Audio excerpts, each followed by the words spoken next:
¿Alguien me puede recordar en qué serie estamos? ¿Qué estamos viendo? Bien, estamos centrados, ya después de 2 meses, ya estamos bastante centrados. Seguidme, por favor, jóvenes y adolescentes.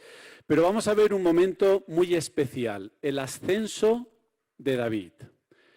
David ascendiendo, coronado como rey. Y yo te pido que como aplicación directa o como forma de verlo, que no te pongas en modo avión, sino que lo mires como, no como una escalada, no como llegar al trono, ¿vale? Sino como un momento de avanzar, como la vida cristiana avanzando en nuestro caminar diario. Esto quiero que sea el chip de tu mente durante todo el mensaje. El Señor cumpliendo sus propósitos. ¿Me explico? Prosigo a la meta, como dice el apóstol Pablo.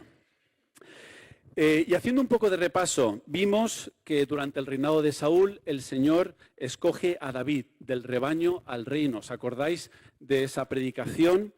Y el Señor prepara a David como futuro rey de Israel. Lo saca de ese lugar habitual de confort, lo escoge no por sus capacidades, sino por su corazón. Por su corazón.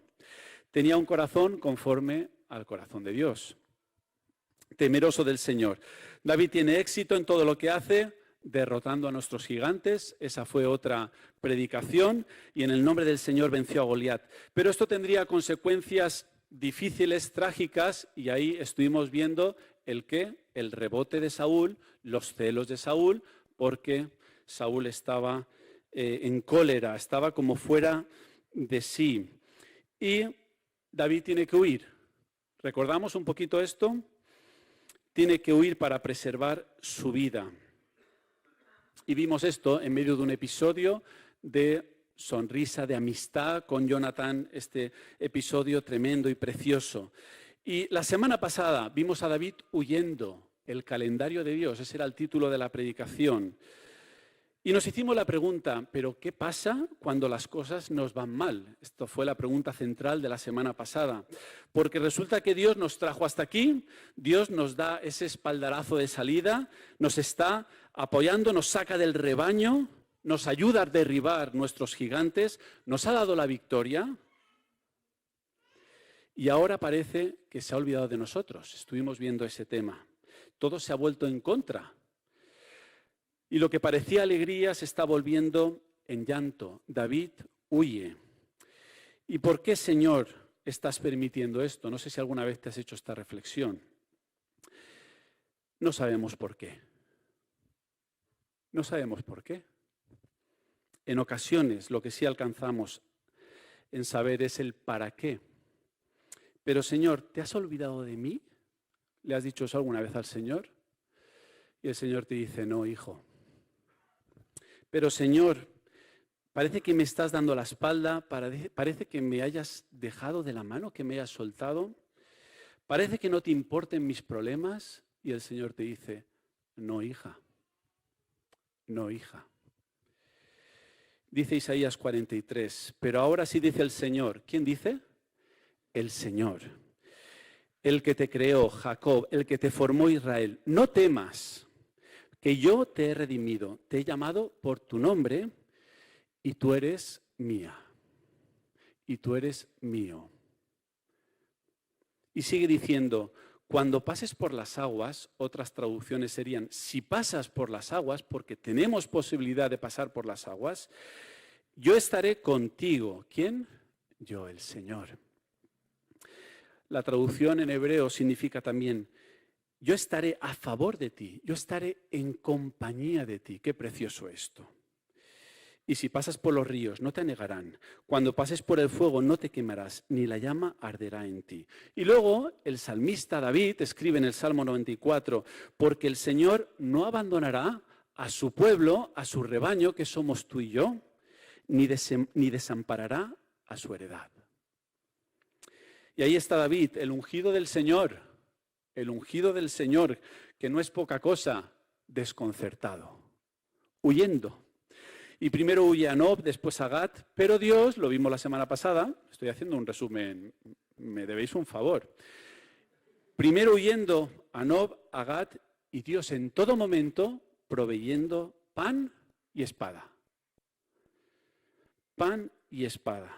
El Señor es el que lo sustenta y al mismo tiempo el Señor le está diciendo, ve, sigue luchando porque yo te voy a dar la victoria.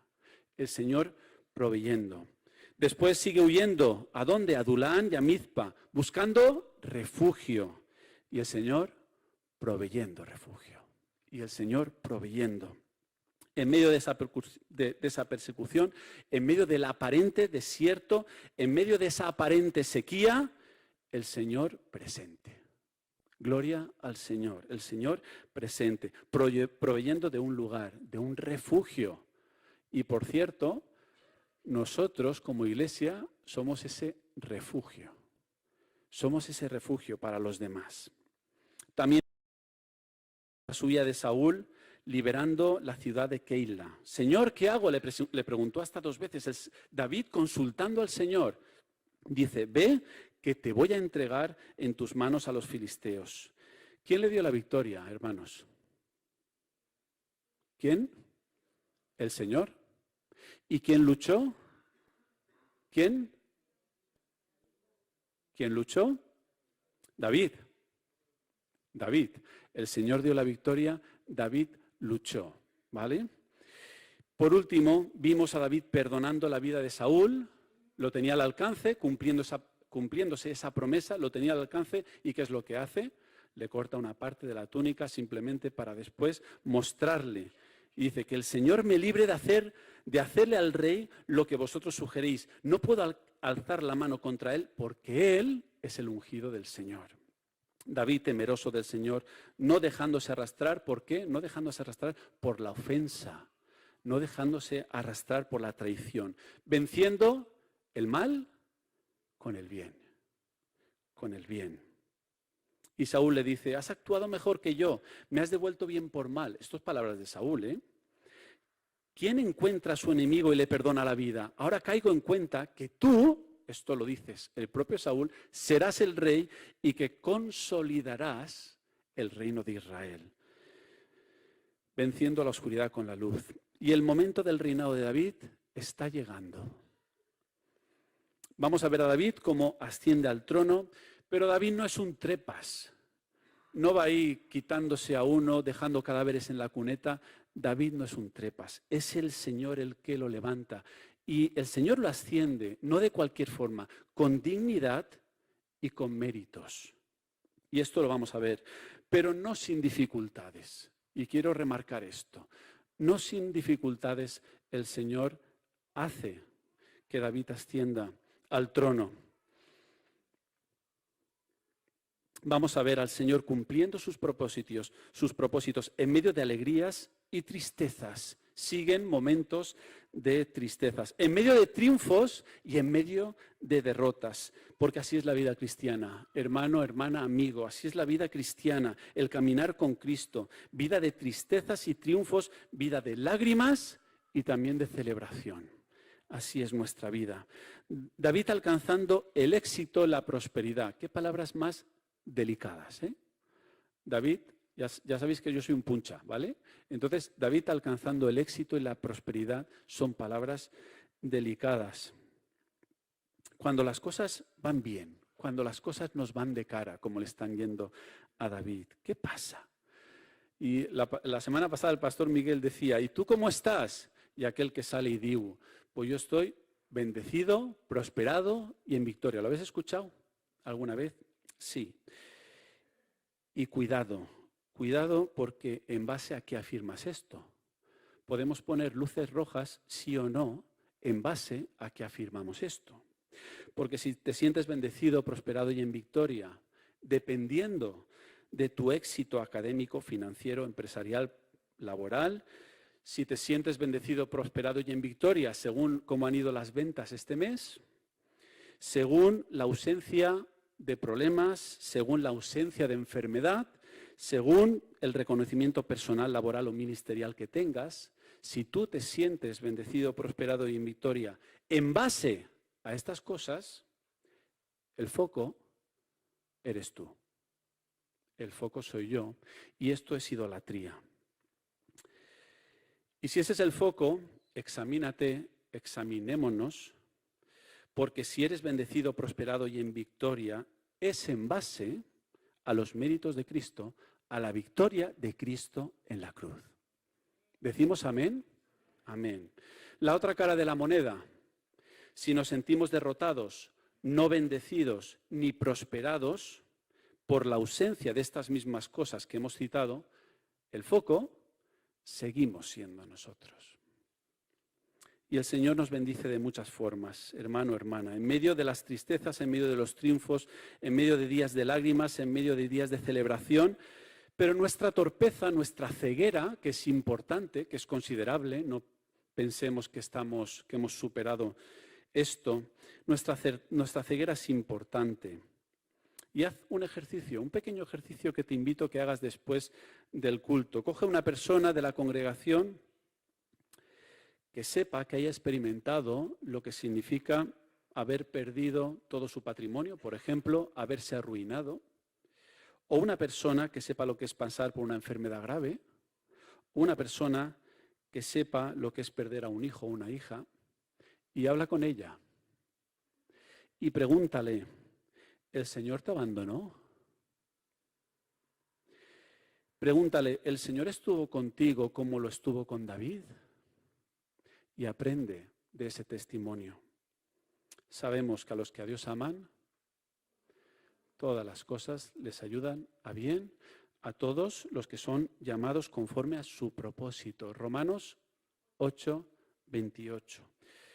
Y el rey Saúl muere. Estamos en primer libro de Samuel, primer libro de Samuel, capítulo 30, si no recuerdo mal, y en el segundo libro de Samuel, capítulo 1. El rey Samuel muere en manos de los filisteos. También mueren sus hijos Jonatán, Abinadab, Malquisuá, en el monte de Gilboa, en el campo de batalla. Ahí muere. Y esto significa de alguna forma, tomamos nota de esto, por favor, que este símbolo de unidad, de prestigio, ha caído con la muerte de Saúl. Pero el ascenso de David no iba a ser automático. No es a rey muerto, rey puesto. No nos equivoquemos. Hay todo un proceso y es el que vamos a ver ahora. Hay una guerra civil, hay pactos políticos. David responde a estas muertes con un importante y significativo poema de luto. Qué bonito, David no solo escribiendo salmos, sino escribiendo un poema, el cántico del arco que se le llama. ¿Qué está haciendo David con este cántico? No solo está expresando reconocimiento a Saúl, sino que está diciendo, que yo de la muerte de Saúl no tengo nada que ver. Esto es importante, que yo no soy partícipe, yo no soy protagonista de esta muerte de Saúl.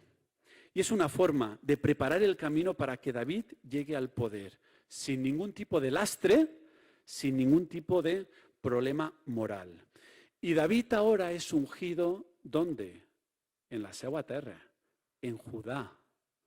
David será ungido rey de Judá, porque él era de Judá, y será coronado en Hebrón, la ciudad más importante. Fijaros, ¿quién es el rey? Ha muerto ahora el rey Saúl. Vamos a ver cómo se levanta un rey, que es Isboset, pero en la región de Judá están proclamando a David como rey, como monarca.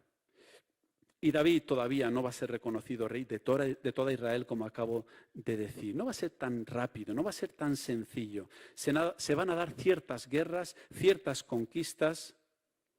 Y David consulta al Señor.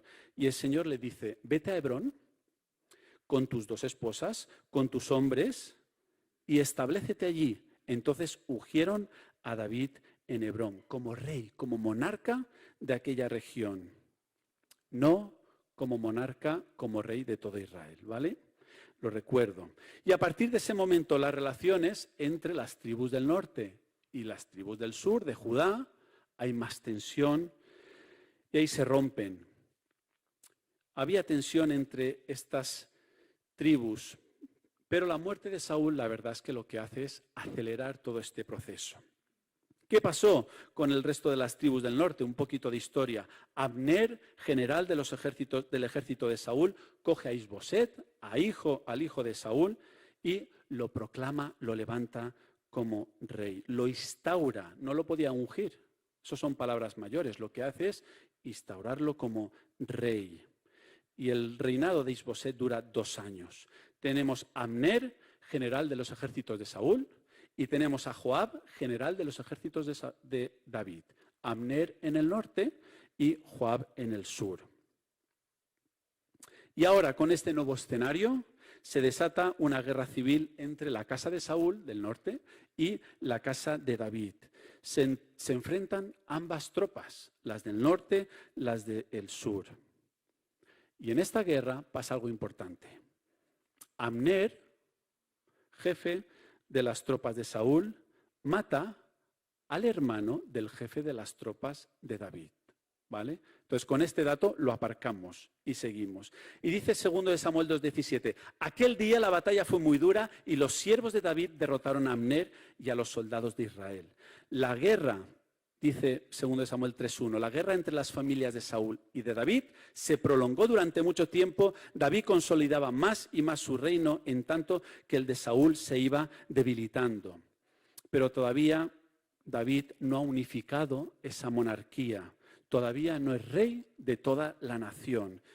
Y en el capítulo 3 vemos una guerra civil entre Israel y Judá. Abner manifiesta su deseo de reinar, provocando al rey que acababa de poner, a Isboset, a uno de los hijos de Saúl. ¿Y cómo lo provoca? Pues se está uniendo con la que era concubina de Saúl. Y esto era una provocación. Esto irrita mucho a Isboset y se crea tensión entre su propio general Abner y el propio rey Isboset. Una tensión entre ellos mismos. Hasta el punto de que Abner, del reino del norte, hace un pacto con David.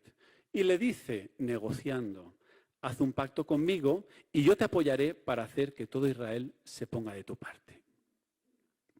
Ya estoy acabando esta parte histórica, ¿vale? Abner está negociando con David. David le dice, sí, haré un pacto contigo. Fíjate, David, qué astucia, ¿vale? Haré un pacto contigo, pero con una condición. La primera condición es que me devolváis a mi esposa Mical, a mi esposa Mical. ¿Por qué? Porque la esposa Mical, en 2 Samuel, fue arrebatada. David ya no la tiene. Dice, restitúyeme mi mujer Mical, la cual desposé conmigo por 100 prepucios de filisteo. Y este hecho es importante porque ¿qué está haciendo David con Mical? Esto es una maniobra de estrategia. De esta forma David se convertía de nuevo en parte de la familia real de Israel. Y si David es parte de la familia real, ¿qué puede pasar? Que puede aspirar al trono de una forma legal, con reconocimiento general. Las negociaciones avanzan, traen fruto. Abner habló con los ancianos de Israel y les dijo, desde hace algún tiempo estáis intentando que David sea vuestro rey, pues ahora podéis conseguirlo porque el Señor ha dicho a propósito de David, por medio de mi siervo David, salvaré a mi pueblo Israel del poder de los filisteos y de todos sus enemigos. Hay acuerdo político, hermanos. De esta forma, todo se está cocinando y preparando para que David no solo sea el rey de la tribu de Judá, sino de toda Israel. David ascendiendo al trono. Y ahora pasa algo clave para que se acelere este proceso. Abner y Isboset asesinados. Abner, que era el general de la zona del norte, Isboset, que era el rey que puso, hijo de Saúl, asesinado. Y el relato bíblico quiere enfatizar y dejar claro que David no tuvo nada que ver con estas muertes. Y esto también es importante en el plano teológico.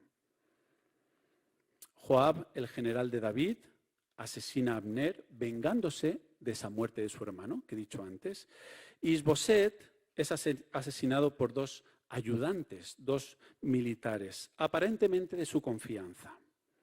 Finalmente, ya está muerto Saúl, Jonatán, está muerto Isboset, y David es proclamado rey sobre las tribus del norte.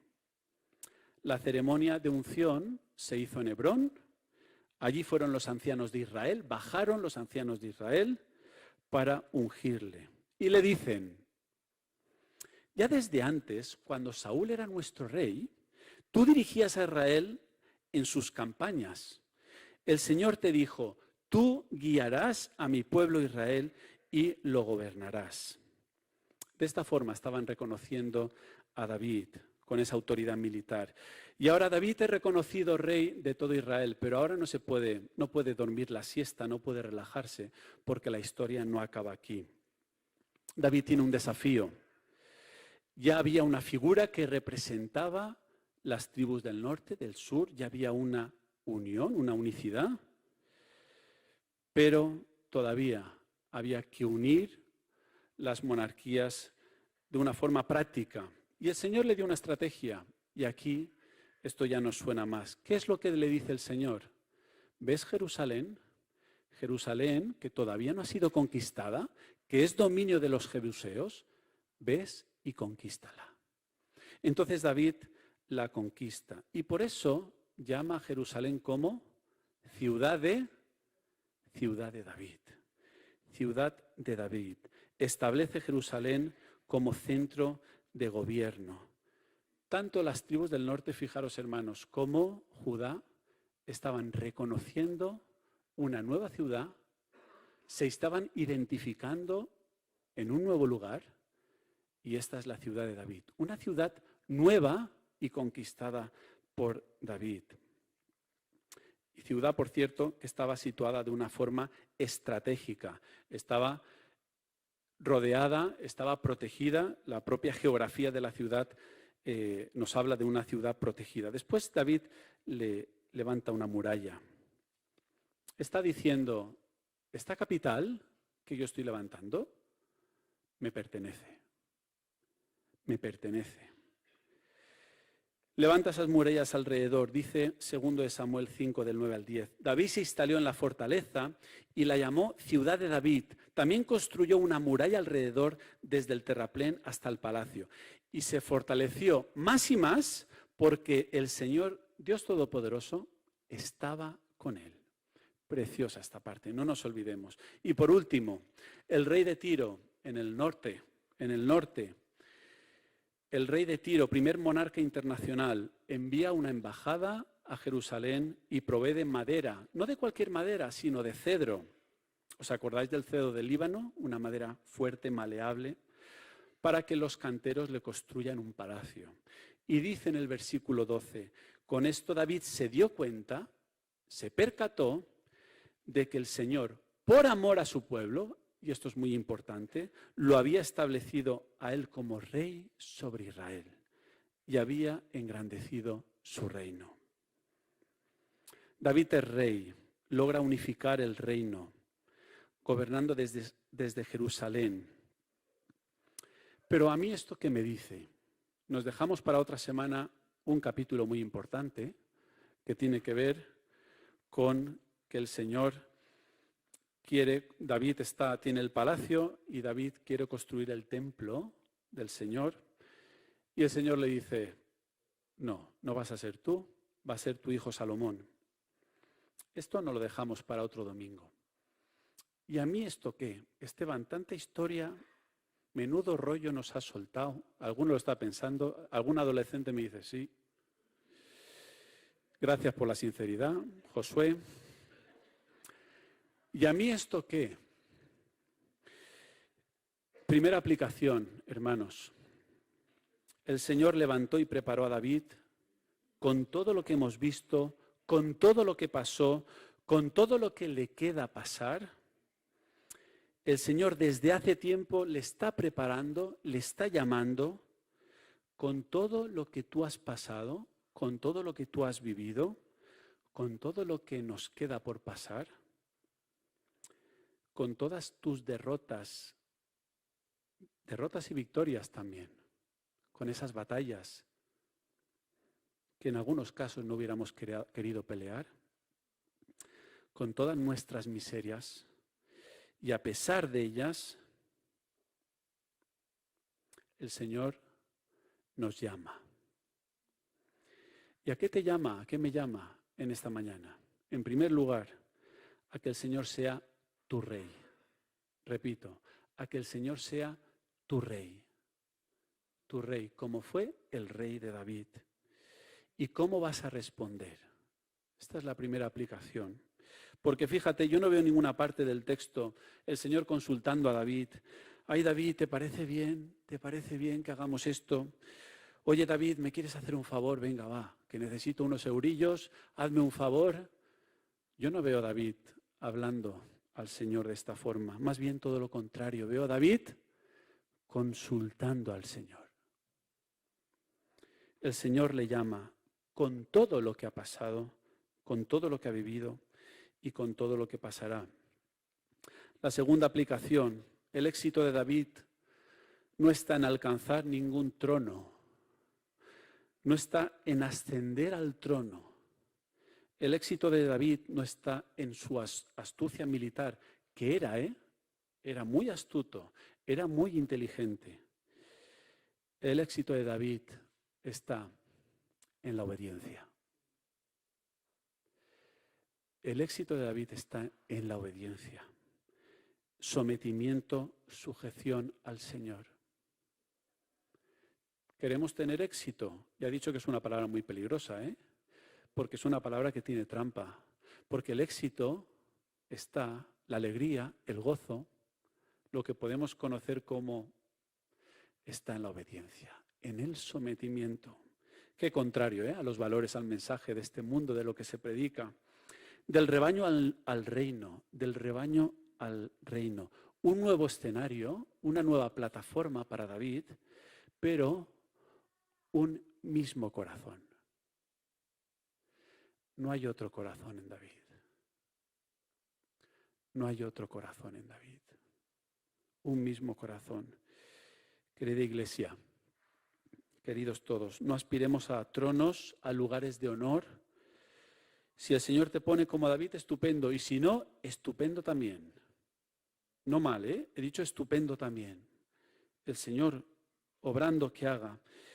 ¿Y cuál es el trono del cristiano?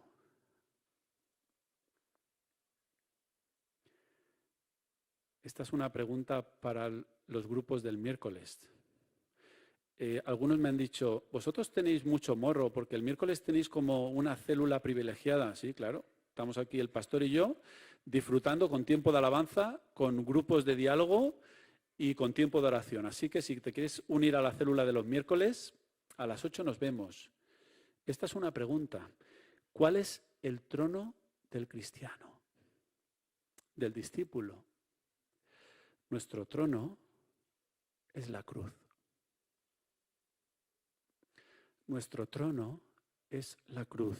Dice, con Cristo estoy juntamente crucificado. Ya no vivo yo, mas vive Cristo en mí. Y lo que ahora vivo en la carne, lo vivo en la fe del Hijo de Dios, el cual me amó y se entregó a sí mismo por mí. Gálatas 2:20. ¿Cuál es el trono del discípulo? Tercera aplicación. El rey David al servicio del rey. El reinado no se basa en la autoexaltación, sino en el servicio. El reinado de David no se basa, no se fundamenta en su autoexaltación, sino en el servir. Cuando no hay verdadero servicio, hay tiranía, hay abuso de poder. Siervo inútil, dice Lucas 17 del servicio de David, lo dice de tu servicio y del mío. Siervo inútil. ¿Por qué? Porque no ha hecho más que consultar al Señor. Señor, ¿qué quieres que haga? Y obedecer. Parece fácil, pero nuestro orgullo, ser sabios en nuestra propia opinión, lucha contra eso. El Señor hablando. Y última aplicación. El Señor, por amor a su pueblo, por amor a nosotros, ha establecido su reino. Por amor a nosotros ha establecido su reino. Dice Marcos 1:15, el tiempo se ha cumplido y el reino de Dios se ha acercado. Arrepentíos y creed en el evangelio. Creed en las buenas nuevas, buenas noticias. Porque al final de lo que se trata no es de que haya reyes. No, de eso no va el Antiguo Testamento.